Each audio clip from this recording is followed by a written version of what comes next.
ప్రేమ గల తండ్రి, గొప్ప దేవుడా, మహోన్నతుడా, సర్వోన్నతుడా, సర్వశక్తిమంతుడా, నీకే వందనాలు, కోటాను కోట్ల స్థుతులు చెల్లించుకుంటున్నాం. అయ్యా, మరొక దినాన్ని మా జీవితంలో మీరు ఇచ్చినందుకే నీకు వందనాలు దేవా. మీ సన్నిధిలో తండ్రి మమ్మల్ని మేము సిద్ధపరచుకొని మీ వాక్య భాగం ఆయన మీ మాట తండ్రి వినడానికి వచ్చాం దేవా. నీ స్వరాన్ని మాకందరికి వినిపింప చేయండి తండ్రి. నీ మాటను వినగలిగే చెవులు దేవా, నీ మాటకు లోబడే హృదయాలు మాకందరికీ దయచేయండి దేవా. విన్న మాట మా అందరి జీవితంలో రొంతులుగా ఫలింపుని దయచేయమని ఎవరెవరైతే దేవా అయ్యా ఈ సమయంలో తండ్రి ఈ వాక్కు వినడానికి సిద్ధంగా ఉన్నారో దేవా, ప్రతి ఒక్క హృదయాన్ని సంధించండి తండ్రి. ఈ మాట నాయన ప్రతి ఒక్క జీవితంలో దేవా ఫలించే విధంగా సహాయం చేయండి దేవా. అపదొక తంత్రాలు లయపరచండి నాయన. ఈ సన్నిధిని మాతో ఉంచి మమ్మల్ని ముందుకు నడిపించమని, మహిమ ఘనత ప్రభావాలు పొందుకోమని ఏస్తున్నాము అడుగుచున్నాం తండ్రి, ఆమేన్. ఈ రోజున మనం 19వ మాట మాట్లాడుకుంటున్నాం. నిన్నటి దినాన చూసుకున్నాం మనం దేవుని యొక్క అభిషేకాన్ని మనం పొందుకున్నట్లయితే ఖచ్చితంగా విజయాన్ని మనం స్వతంత్రించుకోగలుగుతాం. అయితే ఈ రోజున 19వ మాటగా అభిషేకం ఎప్పటికీ నీతో ఉన్నట్లయితే ఎప్పటికీ విజయం కూడా నీతోనే ఉంటుంది. దినాన్ని పాస్టర్గా చెప్పారు. ఈ అభిషేకాన్ని మనం కోల్పోయే అవకాశం ఉంది. ఎందుకంటే ఒక సంసోను జీవితం ద్వారా చూసుకున్నాం మనం. సంసోను ఏ విధంగా అభిషేకాన్ని కోల్పోయాడు అందరికీ తెలిసిందే. అలాగే సౌలు యొక్క జీవితంలో కూడా చూసుకున్నాం. సౌలు ఏ విధంగా తన అభిషేకాన్ని కోల్పోయాడు. కాబట్టి దేవుని యొక్క అభిషేకాన్ని కోల్పోయే ప్రమాదం కూడా ఉంది. పొందుకుంటే ఎంత ఆనందంగా ఉంటుందో, కోల్పోయినప్పుడు ఆ జీవితాలు చాలా భయంకరంగా ఉంటాయి. దేవుడు అటువంటి వారిని, అభిషేకం కోల్పోయిన వారిని వాడుకోలేడు. దేవుని చేత విడవబడిన వారుగా అటు లోకం చేత కూడా గుర్తించబడతారు. ఎక్కడా విజయాన్ని పొందుకోలేరు. ఎప్పుడైతే అభిషేకం మనల్ని విడిచి వెళ్ళిపోతుందో ఎప్పటికీ జయం అనేది మన దరిదాపుల్లో కూడా రాదు. కానీ అపజయం మనల్ని వెన్నంటి మనతోనే నిలిచి ఉంటుంది. కాబట్టి అభిషేకం ఎంత ప్రాముఖ్యమైనదో మనం ఎప్పటికప్పుడు తెలుసుకొని అభిషేకం మనతో ఉందో లేదో పరీక్షించుకుంటూ ఆ అభిషేకాన్ని కాపాడుకున్నట్లయితే ఎప్పటికీ విజయము మనతో నిలిచి ఉంటుంది. కాబట్టి ఈ రోజున 19వ మాటగా అభిషేకం ఎప్పటికీ మనతో నిలిచి ఉండాలి. ఉందో లేదో పరీక్షించుకుంటూ ఉండాలి. మరి ఆ పరీక్షించుకునే టైంలో చాలా మంది అభిషేకం అంటే ఈ రోజుల్లో పరిశుద్ధాత్మతో అభిషేకం, పరిశుద్ధాత్మతో అభిషేకించబడిన తర్వాత కొంతమంది తెలిసి దేవుడిచ్చిన ఆత్మీయ వరాలని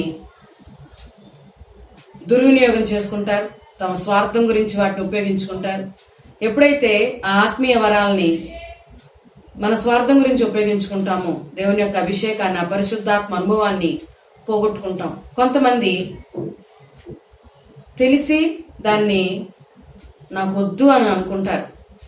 పలానా వరం ఇచ్చావయ్యా, ఇది నాకు వద్దయ్యా, నాకు భయం వేస్తుందయ్యా, లేకపోతే ఈ వరం నాకు ఇది కాదయ్యా, ఇంకోటి కావాలయ్యా. ఇలాంటి సమయాల్లో కూడా ఆ పరిశుద్ధాత్మ అనుభవాన్ని చాలా మంది కోల్పోతూ ఉంటారు. దేవుని యొక్క ఆత్మ మనల్ని బలపరిచే ఆత్మ, మనల్ని ధైర్యపరిచే ఆత్మ, మనల్ని ముందుకు నడిపించే ఆత్మ. దేవుని యొక్క అభిషేకం దేవుని యొక్క అభిషేకం ద్వారా పరిశుద్ధాత్మ మనతో నిలిచి ఉన్నట్లయితే దేవుడు మన ద్వారా గొప్ప కార్యాలు చేయిస్తాడు. ఆ అభిషేకానికి, ఆ పరిశుద్ధాత్మకి ఎల్లవేళలా మనం లోబడుతూ ఆ అభిషేకాన్ని, ఆ పరిశుద్ధాత్మ అనుభవాన్ని మనం గౌరవిస్తూ మనం ముందుకు సాగాలి. కాబట్టి అభిషేకం మనతో నిలిచి ఉండాలి. అభిషేకం నిలిచి ఉంది ఎలా తెలుస్తుంది? అభిషేకం ఎప్పటికప్పుడు పరీక్షించుకుంటూ ఉండాలి. మనం చూసుకుంటూ ఉండాలి. పరీక్షించుకోవటం అంటే చూసుకుంటూ ఉండాలి. ఈ అభిషేకం ఎక్కడైనా దొంగిలించబడుతుందా, నా అభిషేకం ఎక్కడైనా పోగొట్టుకునే అవకాశం ఉందా అని మనం చాలా అలర్ట్ గా ఉండాలి. మన ఆత్మీయ జీవితంలో మనలో ఉన్న పరిశుద్ధాత్మ అభిషేకాన్ని ఎప్పటికప్పుడు మనం కాపాడుకుంటూ ఉండాలి. దాన్ని గుర్తిస్తూ కూడా ఉండాలి, చూసుకుంటూ ఉండాలి. మన ఆత్మీయ జీవితంలో మనం ఏమరపాటుగా ఉన్నట్లయితే అపవాది ఏ సమయంలో వచ్చైనా మన దగ్గర నుండి అభిషేకాన్ని దొంగిలించడానికి సిద్ధంగా ఉంటుంది. కాబట్టి అభిషేకం దొంగిలించబడకుండా, అభిషేకం మనకు దూరం అవ్వకుండా, అభిషేకం ఎప్పటికప్పుడు మనతో నిలిచి ఉండేలా మనం చూసుకోవాలి. ఎప్పటి వరకైతే అభిషేకం నీతో ఉంటుందో అప్పటి వరకు విజయము నీదే. ఎప్పుడైతే అభిషేకాన్ని నువ్వు కోల్పోతావో, పోగొట్టుకుంటావో, దాన్ని తృణీకరిస్తావో ఎప్పటికీ అపజయం కూడా నీదే. కాబట్టి ఈ రోజున ఎవరైతే జయం కావాలి, నేను విజయం పొందుకోవాలి అని ఎవరైతే ఆదృత కలిగి ఆశతో ఉన్నారో అటువంటి వారితో దేవుడు ఈ రోజున మాట్లాడటానికి సిద్ధంగా ఉన్నాడు. కాబట్టి దేవుని యొక్క మాటను విని మనల్ని మనం సిద్ధపరచుకొని దేవుని యొక్క సన్నిధిలో దేవుని ద్వారా విడుదలవుతున్న అభిషేకాన్ని ఎలాగా మనతోనే ఉంచుకోవాలి, ఎలాగ మనల్ని మనం పరీక్షించుకోవాలి, ఎలాగ ఎప్పటికప్పుడు మనల్ని మనం చూసుకుంటూ ఉండాలి. ఈ రోజు మనం నేర్చుకుందాం. మొదటగా చూసుకున్నట్లయితే కీర్తనల గ్రంథం 23వ అధ్యాయం 5వ వచనాన్ని ధ్యానించుకుందాం. నా శత్రువుల ఎదుట నీవు నాకు భోజనము సిద్ధపరచుదువు, నూనెతో నా తల అంటి ఉన్నావు, నా గిన్నె నిండి పొర్లుచున్నది. ఇక్కడ కీర్తనాకారుడైనటువంటి దావీదు రాసిన కీర్తన 23వ కీర్తన 5వ వచనంలో దావీదు అంటున్నాడు, నా శత్రువుల ఎదుట నీవు నాకు భోజనము సిద్ధపరచుదువు, నూనెతో నా తల అంటి ఉన్నావు, నా గిన్నె నిండి పొర్లుచున్నది. ఒక కాపరి, ఇక్కడ గొర్రె కాపరి ఎప్పుడు కూడా గొర్రె యొక్క క్షేమాన్ని కోరుతూ ఉంటాడు, గొర్రెని కాపాడుకుంటూ ఉంటాడు. అనేక రకాల వాతావరణ పరిస్థితులు కావచ్చు, రకరకాల ఇబ్బందులు, కరువుల పరిస్థితులు కావచ్చు. ఎందుకంటే అది అడారి ప్రాంతం. చాలా సార్లు ఆ పచ్చిక బయళ్ళు ఎండిపోతూ ఉంటాయి. ఆ పచ్చని పచ్చికలోకి గొర్రెని నడిపిస్తా ఉండాలి. ఎప్పటికప్పుడు ఆ గొర్రె యొక్క ఆకలి తీరుస్తూ ఉండాలి. అదేవిధంగా విపరీతమైన వాతావరణ పరిస్థితులు ఉంటాయి. విపరీతమైన చలి ప్రాంతాల్లో ఉంటారు ఈ కాపరి గొర్రెలు. ఎందుకంటే ఆ చలి ప్రాంతాల్లో, ఆ యెరూషలేం ప్రాంతంలో, ఆ చలి ప్రదేశంలో గొర్రెని ఎలా కాపాడుకోవాలి కూడా కాపరి చాలా జాగ్రత్తగా ఆ గొర్రెను చూసుకుంటూ ఉంటాడు. ఆ వాతావరణ పరిస్థితి తగినట్టు, అలాగే ఆ రకరకాలుగా సమయం కాలాలకు తగినట్టు. అదే విధంగా మూడోదిగా చూసుకుంటే గొర్రెకి ఒక శత్రువు ద్వారా ప్రమాదం ఉందంట. ఎలాంటిదంటే గొర్రె తల మీద కాపరి ఒక నూనెని, తయారు చేయబడిన ప్రత్యేకమైన నూనెని గొర్రె తల మీద పోస్తాడంట. అది ఎందుకు అంటే నోస్ ఫ్లైస్ అని చాలా చిన్న చిన్న ఈగలు, ఈగ జాతిలోనే మన ఫ్రూట్స్ మీద ఉంటాయి సరే, చిన్న చిన్న ఈగలు, అలాంటి చిన్న చిన్న ఈగలు నోస్ ఫ్లైస్ అంటారు వాటిని. ఈ గొర్రె మీదకి అటాక్ చేయడానికి వస్తాయంట.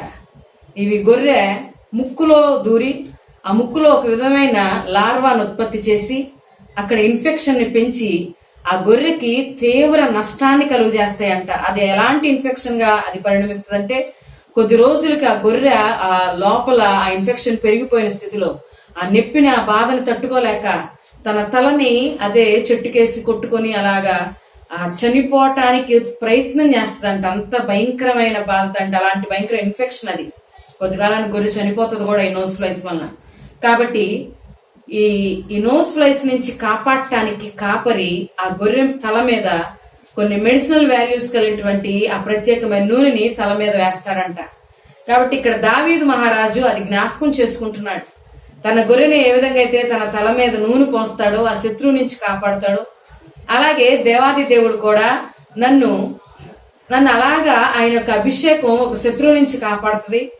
అలాగే దేవుని యొక్క అభిషేకం నాతో ఉన్నట్లయితే శత్రువు మీద ఎప్పటికీ నేను విజయం పొందుకుంటాను, శత్రువు నాకు ఎటువంటి హాని గాని కీడు గాని చేయలేడు అని అర్థం చేసుకుని దేవుని యొక్క అభిషేకం నిమిత్తం ఎప్పటికప్పుడు దేవుని యొక్క అభిషేకంతో నింపబట్టం నిమిత్తం కనిపెట్టుకుని ఉండేవాడు.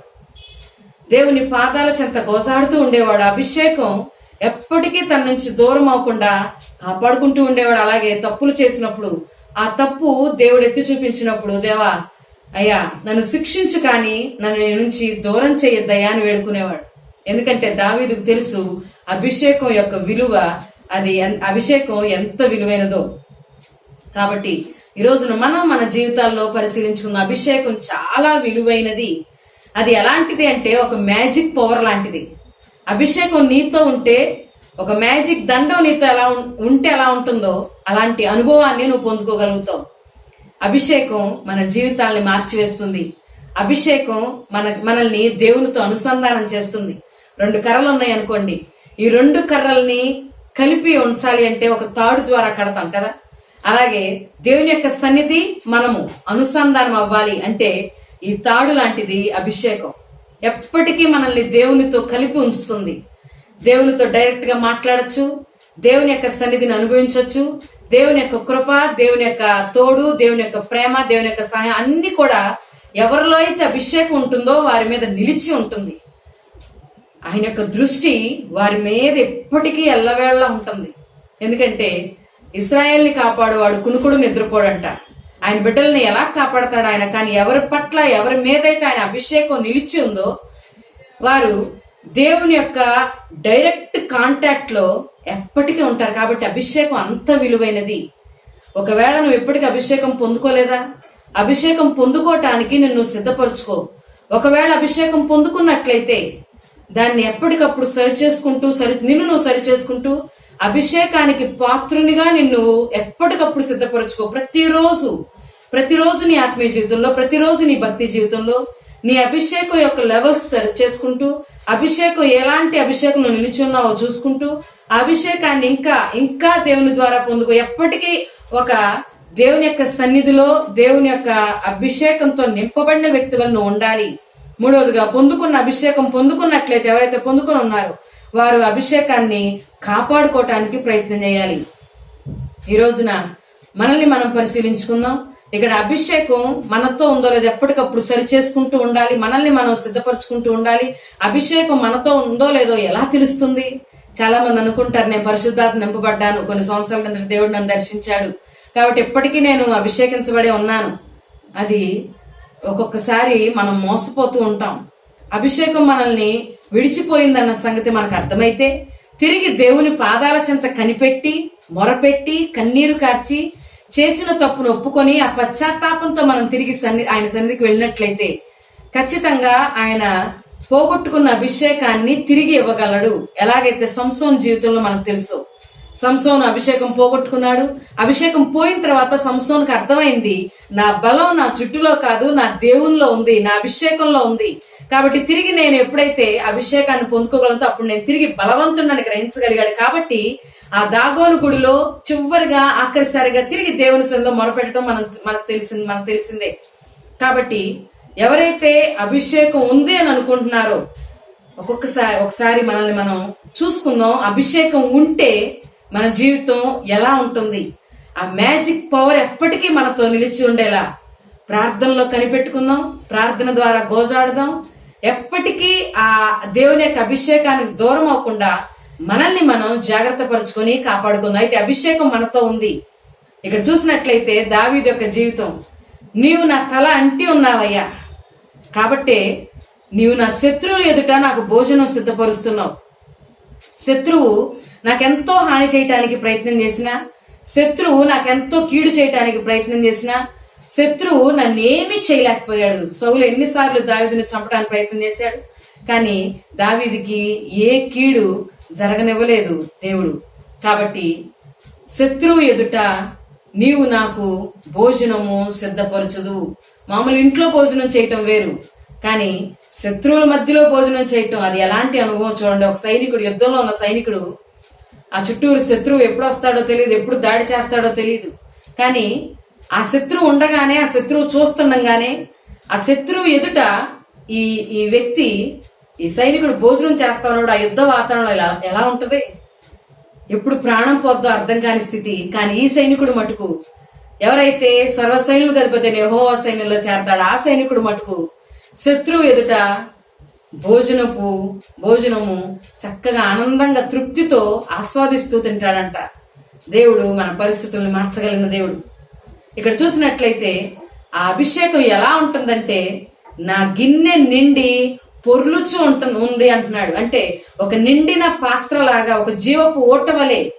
జీవపు ఓట ఎలాగైతే తీసిన కొందికి కొత్త నీరు ఎలాగైతే ఊరుతూ ఉంటుందో, ఆ ఓట ఎప్పటికీ ఎండిపోని ఓటగా నిత్యము జీవించి ఉంటుందో, అలాగే మన జీవితం ఒక నిండిన పాత్రలాగా దేవుడు మారుస్తాడు. నిండిన పాత్ర అంటే మన దగ్గరికి ఎవరు వచ్చినా కానీ, అవసరతలు ఉన్నవారు కావచ్చు, సమస్యలు ఉన్నవారు కావచ్చు, ఎలాంటి ఇబ్బందుల్లో ఉన్నవారు కావచ్చు, మన దగ్గరికి ఎలాంటి పాత్ర వచ్చినా గాని నింపగలిగే స్థితిలో దేవుడు మనం నిలబెడతాడు. ఒక ఆశీర్వాదపు పాత్రగా, ఒక నిండిన అనుభవాన్ని, ఒక సమాధానం లేని వ్యక్తి, ఒక శాంతి లేని వ్యక్తి, అలాంటి సమస్యలు మన దగ్గరికి వచ్చినప్పుడు వారు ఆనందంగా తిరిగి వెనక్కి వెళ్తారు, ఆదరణతో నింపబడతారు. మన దగ్గర ఉన్న అభిషేకం, మనలో ఉన్న అభిషేకం ఒక నిండిన స్థితిలోనికి వచ్చి ఆ నిండిన అనుభవం మన మన దగ్గరికి ఎవరైతే అవసరం ఉన్న వారికి వస్తారో, ఎవరైతే అర్హులో వారి జీవితాల్లోకి విడుదలవుతూ ఉంటుంది. అది నిండిన పాత్ర లాంటి స్థితి. దావీదు యొక్క జీవితం దేవుడి విధంగా మార్చాడు. అయితే దావీదు ఆ అభిషేకం యొక్క విలువ అర్థం చేసుకున్న దావీదు ఈ రోజున మనకు నేర్పిస్తూ ఉన్నాడు. ఈ అభిషేకాన్ని ఎప్పటికప్పుడు నువ్వు చూసుకుంటూ ఉండాలి. శత్రువు నీకు ఎటువంటి హాని చేయట్లేదా? అభిషేకం నీతో ఉన్నట్టే. శత్రువు ఒకవేళ నీ దగ్గర కీడు చేయడానికి వచ్చిందా? అది మేలుగా మారుస్తుంది అభిషేకం. అప్పుడు నువ్వు గుర్తించాలి, అవును అభిషేకం నాతో ఉంది కాబట్టే ఈ కీడు నాకు మేలుగా మారింది. రెండవదిగా చూసుకున్నట్లయితే నీ దగ్గరికి వచ్చిన ప్రతి ఒక్కరు నింపబడి వెనక్కి వెళుతూ ఉంటారు. అది కూడా నీ అభిషేకానికి గుర్తు. కాబట్టి ఈ రోజున మనల్ని మనం పరిశీలించుకుందాం. దావీదు భక్తుడు ఎప్పటికప్పుడు తాను పరీక్షించుకుంటూ ఆ అభిషేకాన్ని కాపాడుకున్నాడు కాబట్టి అతని యొక్క సింహాసనం తరతరాలు నిలిచి ఉందంట. కాబట్టి ఈ రోజున అటువంటి విజయాన్ని మనం పొందుకోవాలంటే అభిషేకాన్ని ఎప్పటికప్పుడు చూసుకుంటూ అది మనతో ఉందో లేదో మనల్ని మనం సరిచేసుకుంటూ, ఒకవేళ అభిషేకం పోగొట్టుకున్నట్లయితే కోల్పోయినట్లయితే తిరిగి దేవుని పాదాల చెంతకు చేరి కన్నీరు కార్చి మొరపెట్టి పోగొట్టుకున్న అభిషేకానికి ప్రతిగా రెండంతల అభిషేకం ఇచ్చే దేవుడు ఆయన. కాబట్టి ఆయన పాదాల చెంత నువ్వు చేరినప్పుడు ఖచ్చితంగా తిరిగి అభిషేకంతో నింపబడతావు. కాబట్టి ఈ రోజున మనల్ని మనం సరిచూసుకుందాం. ఇక్కడ ఒక వ్యక్తి యొక్క జీవితంలో తన జీవితంలో అభిషేకం ఎలా పనిచేసిందో, అభిషేకం ఉన్నప్పుడు అతని జీవితం ఎలా ఉందో మనం నేర్చుకున్నట్లయితే ఆదికాండం 31వ అధ్యాయం 38 నుండి 42 వచనాలు. ఆదికాండం 31వ అధ్యాయం 38 నుండి 42 వచనాలు.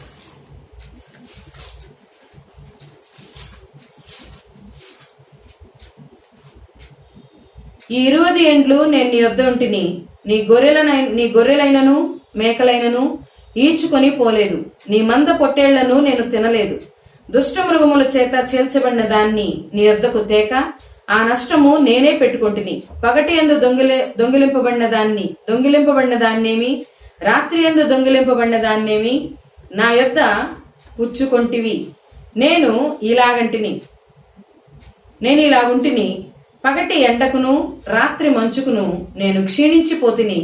నిద్ర నా కన్నులకు దూరమాయను. ఇది వరకు నీ ఇంటిలో 20 ఏండ్లు ఉంటిని, నీ ఇద్దరి కుమార్తెల నిమిత్తము 14 ఏండ్లను. ఇదివరకు నీ ఇంట్లో 20 ఏండ్లు ఉంటిని, నీ ఇద్దరు కుమార్తెల నిమిత్తం 14 ఏండ్లను, నీ మంద నిమిత్తము 6 ఏండ్లను నీకు కొలువు చేసి తిని. అయినను నీవు నా జీతము 10 మార్లు మార్చితివి. నా తండ్రి దేవుడు అబ్రహాము దేవుడు, ఇస్సాకు భయపడిన దేవుడు నాకు తోడై ఉండని ఎడల నిశ్చయముగా నీవు నన్ను వట్టి చేతులతోనే పంపివేసి ఉందువు. దేవుడు నా ప్రయాసమును నా చేతుల కష్టమును చూచి పోయిన రాత్రి నిన్ను గద్దించినని లాబానుతో చెప్పెను. నా తండ్రి దేవుడు అబ్రహాము దేవుడు, ఇస్సాకు భయపడిన దేవుడు నాకు తోడై ఉండని ఎడల నిశ్చయముగా నీవు నన్ను వట్టి చేతులతోనే పంపివేసి ఉందువు. ఇక్కడ యాకోబు అంటున్న మాట, నీ ఇద్దరు కుమార్తెల నిమిత్తం 14 ఏండ్లు నేను నీ కొలువు చేశానయ్యా. అలాగే నీ మంద నిమిత్తం 6 ఏండ్లు నీకు కొలువు చేశాను. మొత్తం 20 సంవత్సరాలు నీ వద్ద ఉన్నాను. అయినా కానీ నీవు నా జీతాన్ని 10 మార్లు మార్చావు. లాబాను యాకోబుని ఎంతగానో మోసం చేయడానికి ప్రయత్నం చేశాడు. మొదటగా వివాహం ద్వారా రాహేల్ని యాకోబు కోరుకున్నప్పుడు, రాహేల్ గురించి యాకోబు లాబాన్ని అడిగినప్పుడు మోసంతో వివాహం చేసి తన పెద్ద కుమార్తె అయినటువంటి లేయానిచ్చి పెళ్లి చేసి ఎంతో మోసాన్ని, ఎంతగానో మరి కపటత్వాన్ని యాకోబు పట్ల చూపించిన లాబాన్.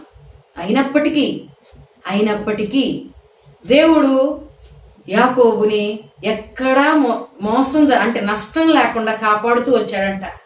ఇక్కడ యాకోబే అంటున్నాడు, నా తండ్రి అయిన అబ్రహాము దేవుడు, ఇస్సాకు భయపడిన దేవుడు నాకు తోడై ఉండని ఎడల, ఆయన సన్నిధి గనక నాతో లేకపోతే అసలు ఈ రోజు నా దగ్గర ఉన్నదేది నాదై ఉండేది కాదు. నువ్వు అసలు నాకేమీ ఇచ్చేవాడు కాదు. ఎంతో మోసం చేశావు నన్ను. పగటి ఎండకు రాత్రి వెన్నెలకు నేను క్షీణించి తిని ఆ మందలను కాసే వేళలో ఆ 20 సంవత్సరాలు ఆ మందల్ని కాస్తూ తన మామ మందలు మేపుతూ కూడా ఎక్కడా తనకంటూ తన స్వార్థాన్ని చూసుకోకుండా మరి ఎంతో నమ్మకంగా ఉన్నాడు యాకోబు. పగలు ఎండకు రాత్రి వెన్నెలకు క్షీణించాడంటే నిద్రలేని రాత్రులు ఎన్ని గడిపాడో ఆలోచించండి. ఆ పగటిపూట ఆ గొర్రెలను మేపుకునే ఆ సమయంలో ఆ గొర్రెలు ఎప్పుడైనా అడవి మృగం చేత చేల్చబడినప్పుడు అవి మాంగారు లిస్టులో వేయలేదంట, తన లిస్టులో వేసుకున్నాడంట. ఏ ఒక్క దాసుడు, ఏ ఒక్క పనివాడు చేయలేని త్యాగాన్ని, చూపించలేని నమ్మకత్వాన్ని చూపించిన యాకోబు.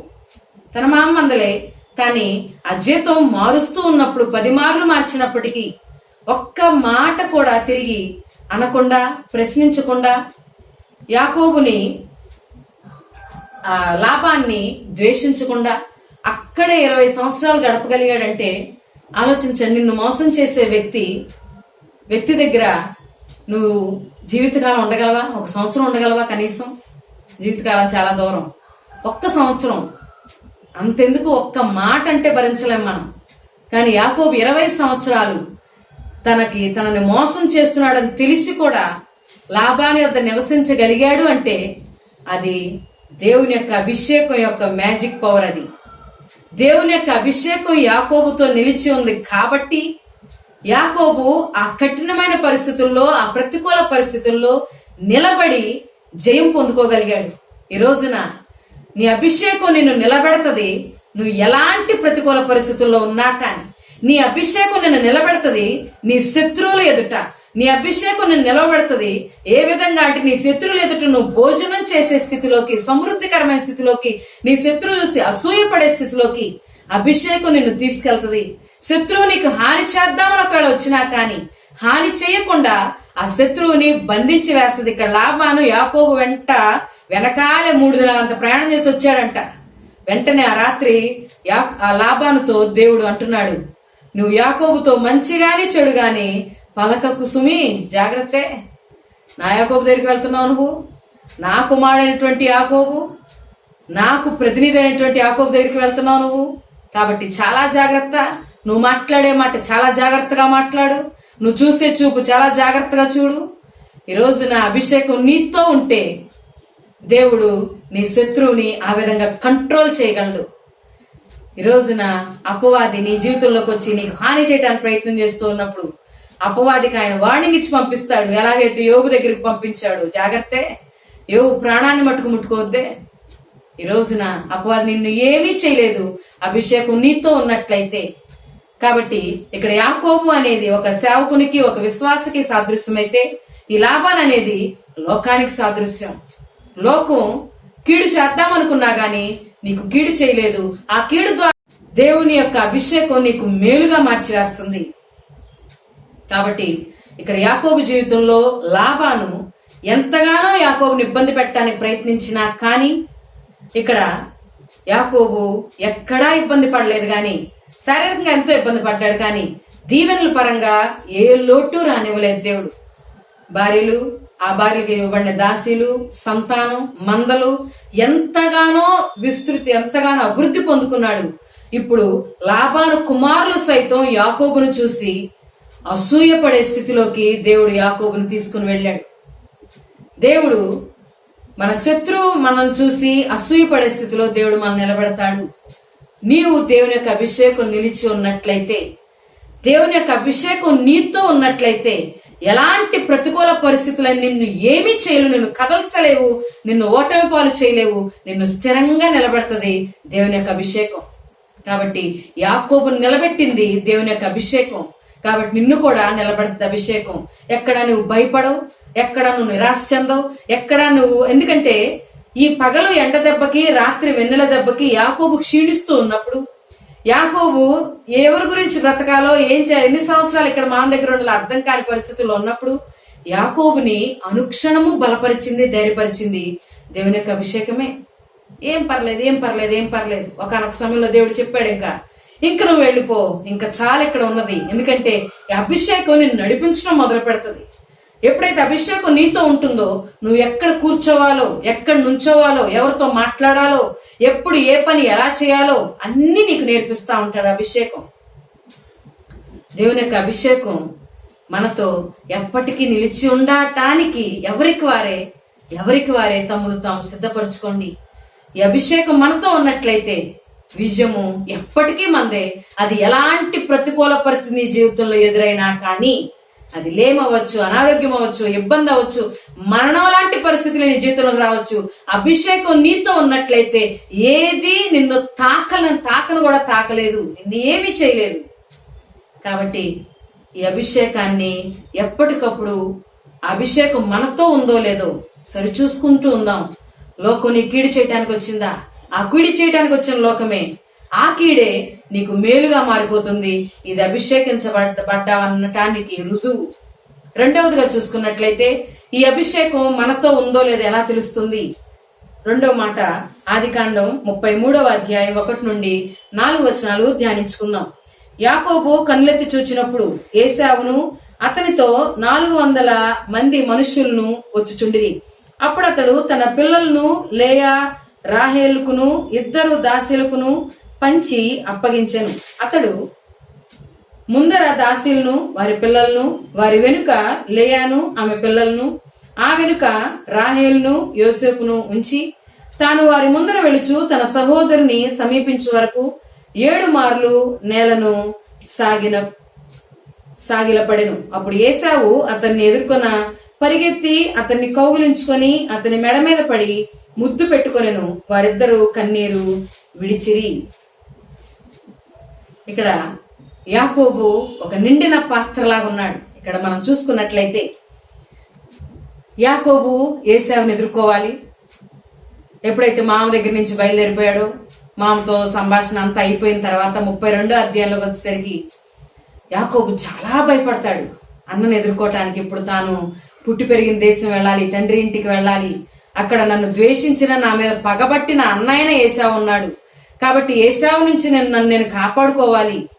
అప్పుడు దేవుని పాదాల చెంత చేరి ఒక రాత్రంతా దేవునితో పెనుగులాడి ఆయన పాదాలు పట్టుకొని, నీవు నన్ను దీవించితేనే కానీ నేను పోనీ, ఎందుకంటే అన్న చంపేస్తాడు, అసలు రేపంటూ నన్ను బ్రతుకుంటాడు లేదు తెలియని స్థితి.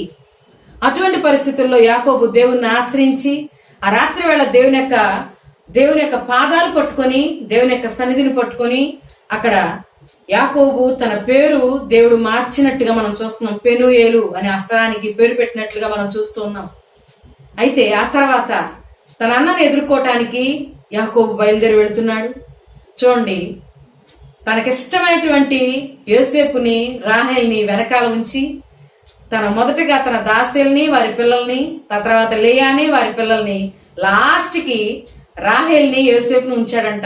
ఎందుకంటే అన్న ఏమైనా పగబట్టి నా కుటుంబం మీద ఏమైనా పగ తీర్చుకుంటే, వీళ్ళు ముందు దాసీల మీద తీర్చేసుకుంటే దాసీలు చనిపోయినా పర్లేదు, కానీ నాకు ఇష్టమైన యాకోబు రాహేలు బ్రతుకుంటే చాలు. ఇది యాకోబు యొక్క ఆలోచన. అయితే యాకోబు ఎంతగా భయపడుతున్నాడు ఏశావు గురించి అంత భయపడుతూ ఉన్నాడు. కాబట్టే ఆ రాత్రి కాలమందు దేవుని యొక్క పాదాల చెంత గోజాడాడు. అలాగే ఇక్కడ ఏశావుని ఎదుర్కొనే ఆ సమయంలో 7 మార్లు నేల మీద సాగిలపడుతూ సాష్టాంగ నమస్కారం చేస్తూ ఏశావుని పిలుస్తున్నాడు నా ప్రభు అని. అంటే ఎంతగా ఏశావు నిమిత్తం భయం కలిగి ఉన్నాడు యాకోబు. కానీ ఎప్పుడైతే ఏశావుని ఎదుర్కొన్నాడో 400 మందితో వస్తున్న ఏశావు అంట. అప్పట్లో 400 మంది అంటే యుద్ధానికి వెళ్లేవారంట. 400 మందితో అబ్రహాం కూడా తన ఇంట పుట్టి అలవరచబడిన 316 మందిని వెంట పెట్టుకొని అని ఉంటది, యుద్ధం చేయడానికి వెళ్తాడు. లోతు ఆ సొదొమ గొమొర్రాల ఆస్తి అంతా పట్టబడినప్పుడు 400 మందితో ఏశావు వస్తున్నాడు అని అంటే ఖచ్చితంగా నా మీద యుద్ధానికే వచ్చేస్తున్నాడు, ఇంకా నా పని అయిపోయింది, ఇంకా నాకు చివరి రోజులు ఇవి అని ఎంతో భయపడిన యాకోబు ఎప్పుడైతే ఆ ఏశావు దగ్గరికి వెళ్ళాడో, ఏశావు వెంటనే యాకోబును చూసి అతని మెడ మీద పడి ఏడ్చి కన్నీరు కార్చి ముద్దు పెట్టుకున్నాడంట. ఎంతో ద్వేషం, ఎంతో పగతో నుండి ఉన్న ఏశావు, తన తమ్ముడు కనపడితే చంపేయాలనే కసితో ఉన్న ఏశావు ఇప్పుడు ప్రేమగా ప్రేమించే ఏశావుగా తన తమ్ముడిని కౌగిలించుకొని తన తమ్ముడి నిమిత్తం కన్నీరు కార్చే ఏశావుగా మార్చింది ఎవరు? యాకోబు కాదు, యాకోబుతో ఉన్న దేవుని యొక్క అభిషేకం. ఈరోజు దేవుని యొక్క అభిషేకం నీతో ఉంటే గనక నువ్వు ఒక నిండిన పాత్ర లాంటి అనుభవాన్ని పొందుకుంటావు. ద్వేషంతో నిండి ఉన్న ఏశావు ఈ అభిషేకంతో నింపబడిన యాకోబు దగ్గరికి వచ్చినప్పుడు సమాధానంతో నింపబడి వెనక్కి వెళ్ళాడు. ఆ ద్వేషమంతా కొట్టివేయబడింది. ఈ రోజున దేవుని యొక్క అభిషేకం నీతో ఉంటే, నీ దగ్గరికి వచ్చిన ప్రతి ఒక్కరూ సమాధానం లేకుండా ఎవరైనా వచ్చారా? సమాధానంతో నింపబడి వెళ్తారు. ద్వేషంతో ఎవరైనా వస్తున్నారా? వారి ద్వేషం ప్రేమగా మలచబడుతుంది. అభిషేకం నీతో ఉంటే ప్రతికూలతలన్నీ అనుకూలంగా మలచబడతాయి. అభిషేకం నీతో ఉంటే ఒక నిండిన పాత్ర లాంటి స్థితి. ఎవరైనా ఆత్మీయ ఆకలితో నీ దగ్గరికి వచ్చినా వారికి మంచి జీవాహారాన్ని అందించి తృప్తిపరిచి వారిని వెనక్కి పంపిస్తావు. నీ దగ్గర ఉన్న మ్యాజిక్ అలాంటిది. నీ తట్టు జనములు ఆకర్షించబడతారు. అదే కదా యెషయా గ్రంథం 60వ అధ్యాయంలో ఉంటుంది. లెమ్ము తేజరిల్లుము, నీకు వెలుగు వచ్చి ఉన్నది, రాజులు నీ ఉదయకాంతికి వచ్చెదరు. జనులు, నేషన్స్ అంటే ఆ రాజ్యాలు నీ దగ్గరికి ఆకర్షించబడతాయి. ఇంగ్లీష్ లో నేషన్స్ అని రాయబడి ఉంది. రాజ్యాలు, రాజులు అంటే గొప్ప గొప్ప గనులు, ఈ లోకంలో గొప్పవారు నీ వైపుకి ఆకర్షించబడతారు. నీ అభిషేకం తట్టు ఆకర్షించబడతారు. దేవుని యొక్క సన్నిధిలో నిలవబడి ఉన్న నీవు, దేవుని యొక్క అభిషేకంతో ఉన్న నీవు, దేవుని యొక్క అభిషేకం నీతో ఉంటే ప్రతి ఒక్కరూ నీ చెయ్యి కిందకి రావాల్సిందే. కానీ ఎప్పుడైతే నువ్వు దేవుని అభిషేకం పోగొట్టుకుంటావో అందరికి కింద ఉన్నవాడిగా నువ్వు మిగిలిపోతావు. జాగ్రత్త. కాబట్టి అభిషేకం నీతో నిలిచి ఉండాలి. ఎప్పటికప్పుడు నిన్ను సరి చేసుకుంటూ ఉండు, సరి చూసుకుంటూ ఉండు, పరీక్షించుకుంటూ ఉండు. అభిషేకం నాతో ఉందో లేదో ఎలా తెలుస్తుంది? అందరూ అనుకుంటారు అభిషేకం, నేను అభిషేకించబడ్డాను, పరిశుద్ధాత్మ నింపబడ్డాను కాబట్టి అభిషేకం ఇంకా నాదే. ఇది చాలా పొరపాటు. కాబట్టి ఎప్పటికప్పుడు మన అభిషేకం మనతో ఉందో లేదో చూసుకుంటూ ఉండాలి. దానికి రుజువు ఒకటే, శత్రువుల ఎదుట నీకు భోజనం సిద్ధపరచబడుతుంది అభిషేకం నీతో ఉంటే. అలాగే నీ గిన్నె ఎప్పుడూ కూడా నిండి పొర్లుతూ ఉంటుంది అభిషేకం నీతో ఉంటే. ఈ రెండు మనం చూసుకున్నప్పుడు ఖచ్చితంగా అభిషేకం మనతో ఎప్పటికీ నిలిచి ఉంటుంది. ఎప్పుడైతే ఈ పరిస్థితులు నీకు అర్థమవుతాయో వెంటనే దేవుని పాదాల చెంతకు చేరు. ఒకవేళ నీ పరిస్థితి నీకు వ్యతిరేకంగా ఉంది, శత్రువు నీకు హాని చేస్తున్నాడు, నీకు ఎక్కడైనా లోటు కలుగుతుంది, లేమి కలుగుతుంది, నష్టం కలుగుతుంది, కీడు వస్తుంది నా దగ్గరికి అని అనుకుంటే వెంటనే దేవుని సన్నిధికి వెళ్ళు. నువ్వు చేసే పని నీకు సక్సెస్ అవ్వట్లేదు, అది నీ సేవ అయినా, నీ ఆత్మీయ జీవితం అయినా, నీ విశ్వాస జీవితం అయినా, నువ్వు చేసిన దానికి ప్రతిఫలం పొందుకోలేకపోతున్నావు, ఎంతో కష్టపడుతున్నావు, కానీ చివరికి చూసుకుంటే ఏం మిగలట్లేదు కదండి. చాలా మంది కష్టపడతారు, పొద్దున్న లేచి మనకు నిద్రపోయేంత వరకు చాలా కష్టం, చాలా ప్రయాస, కానీ ఆఖరిలో చూసుకుంటే ఏముంది మా చేతిలో అనుకుంటే ఏమీ ఉండదు. కానీ దేవుని యొక్క వాగ్దానం మనకు సెలవు ఇస్తుందంటే, యెహోవా యందు భయభక్తులు గలవారు ఇలాగూ ఆశీర్వదించబడుదురు, వారు తమ చేతుల యొక్క కష్టార్జితాన్ని అనుభవించెదరు. ఈరోజు ఒక సేవకునిగా నువ్వు కష్టపడుతూ ఉన్నావేమో, నీ కష్టం నీకు ప్రతిఫలం ఇవ్వాలి, నీకు మిగల్చాలి అంటే ఖచ్చితంగా దేవుని యొక్క అభిషేకం నీతో ఉండాలి. నువ్వు ఒక విశ్వాసగా ఉన్నావేమో, దేవుని యొక్క సన్నిధిలో నీ ఆత్మీయ జీవితం, నువ్వు చేసే ప్రార్థన ప్రతిఫలం తీసుకురావాలి, నువ్వు విజయం పొందుకోవాలి, నువ్వు ఆత్మీయంగా ఒక్కొక్కడికి ముందుకు వేయాలి, నీ ద్వారా అనేక మంది రక్షించబడాలి. నీ రక్షణ అంటే నువ్వు ఒక నిండిన పాత్రలాగా ఉండాలి అంటే ఖచ్చితంగా అభిషేకం నీతో ఉండాలి. నీకై నువ్వు ఏమీ చేయలేవు, నీకై నువ్వు ఏమీ పొందుకోలేవు. కాబట్టి దేవుని యొక్క అభిషేకం నీతో ఉన్నప్పుడు ఈ లోకం, ఈ సమస్తం మొత్తం నీదే. కృప క్షేమం నా వెంబడి వచ్చును అంటున్నాడు కీర్తనాకారుడు. ఎందుకు? అభిషేకం నాతో ఉంది కాబట్టి ఆనందం, సంతోషం, సమాధానం, సమృద్ధి, అన్ని జ్ఞానం, నీకు ఈ లోకపరంగా ఏది అవసరం వాటన్నిటికీ మించింది ఇస్తాడు ఆయన. ఓవర్ఫ్లో అంటే ఎక్కువ, నీకు సరిపోయినంత కాదు, ఎక్కువ ఇస్తాడు ఆయన. ధనం నీకు సరిపోయినంత కాదు, చాలా ఎక్కువ ఇస్తాడు ఆయన. సంతోషం నీకు సరిపోయినంత కాదు, మరింత ఎక్కువ ఇస్తాడు ఆయన. ఎందుకంటే దేవుడు ఒక నిండిన పాత్రలాగా నిన్ను ఈ రోజు నిలబెట్టాలని కోరుకుంటున్నాడు. కాబట్టి అభిషేకం నీవు ఎప్పటికీ పొందుకోవాలని దేవుడు కోరుకుంటున్నాడు. అభిషేకం ద్వారా నువ్వు విజయం నిలిచి ఉండాలని కోరుకుంటున్నాడు. కాబట్టి ఈ రోజున అభిషేకం మనతో ఉందో లేదో ఈ రోజున మనల్ని మనం చూసుకుందాం. ఎవరికి వారికి అర్థమవుతుంది. ఈ వాక్య భాగం విన్న ప్రతి ఒక్కరూ అభిషేకం ఉందో లేదో చూసుకొని, ఒకవేళ అభిషేకం లేనట్లయితే అభిషేకం పొందుకోవడానికి తిరిగి కన్నీటితో పశ్చాత్తాపంతో దేవుని సన్నిధికి రా. ఒకవేళ అభిషేకం పొందుకున్నట్లయితే దాన్ని ఎప్పటికప్పుడు సరిచూసుకుంటూ ఉండు, కాపాడుకుంటూ ఉండు, మెలకువ కలిగి ఉండు. శత్రువు అపవాది నీ అభిషేకాన్ని దొంగిలించడానికి ఎల్లవేళ సిద్ధంగా ఉంటాడు. కాబట్టి నిన్ను నువ్వు సిద్ధపరచుకో. అభిషేకంతో నింపబడి ఒక నిండిన పాత్రలాగా మలచబట్టానికి దేవుని పాదాల చెంత నిలిచి ఉండు. ఇదే చిన్న వాక్యం దేవుడు దీవించుగాక. ప్రార్థన చేసుకుని నిలుచుకున్నాము. పరిశుద్ధుడా, ప్రేమ గల తండ్రి, గొప్ప దేవుడా, మహోన్నతుడా, నీకే వందనాలు చెల్లించుకుంటున్నామయ్యా. అవును దేవా, అభిషేకం ఎప్పటికీ మాతో ఉన్నప్పుడు విజయం కూడా ఎప్పటికీ మాతో నిలిచి ఉంటుంది దేవా. ఈ అభిషేకాన్ని మేము సరి చేసుకుంటూ నాయన ఎప్పటికప్పుడు మమ్మల్ని మేము సరి చేసుకుంటూ దేవా, అభిషేకం మాతో ఉందో లేదో చూసుకుంటూ తండ్రి ముందుకు సాగలిగే అనుభవాన్ని మాకు నేర్పించండి అయ్యా. అభిషేకం అనేది దేవా మేము పోగొట్టుకున్నప్పుడు తండ్రి, విడవబడిన సంసోను ఏ విధంగా అయితే అవమానాలు పాలయ్యాడు దేవా, విడవబడిన సంసోను ఏ విధంగా అయితే నీ యొక్క బలాన్ని, నీ యొక్క సన్నిధిని పోగొట్టుకున్నాడో తండ్రి, ఆ విధంగా మేము అయిపోతామయ్యా. ఎవరు ఈ వాక్య భాగం విన్న ఒక్కరు తండ్రి అభిషేకాన్ని కోల్పోయిన బిడ్డలుగా కాదు తండ్రి, అభిషేకంతో నింపబడిన బిడ్డలుగా దేవా, ఒక నిండిన పాత్ర వలె తండ్రి, శత్రువులు ఎదుట భోజన బల సిద్ధపరచుకున్న బిడ్డల వలెనా ప్రతి ఒక్క బిడ్డని మీరు సిద్ధపరచండి దేవా. ఇప్పుడు ఈ వాక్యం బాగా వింటున్న వారు ఎవరైనా సమస్యలు ఇబ్బందుల్లో ఉన్నట్లయితే దేవా, వారు గుర్తించుకుని దేవుని యొక్క అభిషేకం నాతో లేదేమో అని పరీక్షించుకొని తండ్రి మీ పాదాల చింత గోజాడినప్పుడు నాయన వారి సమస్యల మీద నువ్వు జయమివ్వబోతున్నావు తండ్రి, వారిని అభిషేకంతో నింపబోతున్నావు దేవా.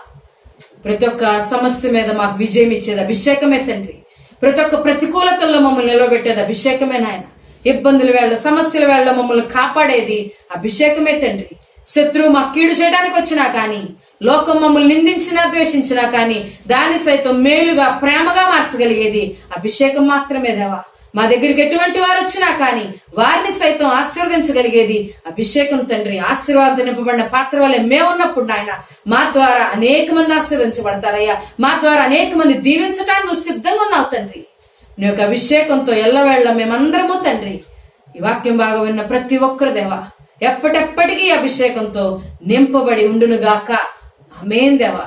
మీ యొక్క సన్నిధి, మీ యొక్క సహవాసం దేవా ఈ వాక్య భాగం వింటున్న ప్రతి ఒక్కరితో, ఈ లోకంలో ప్రతి ఒక్క పరిశుద్ధునితో తోడై నిలిచి ఉండాలని ఆశిస్తున్నామయ్యా. నీ యొక్క కృప మాతో నిలిచి ఉండాలని ఆశిస్తున్నాం తండ్రి.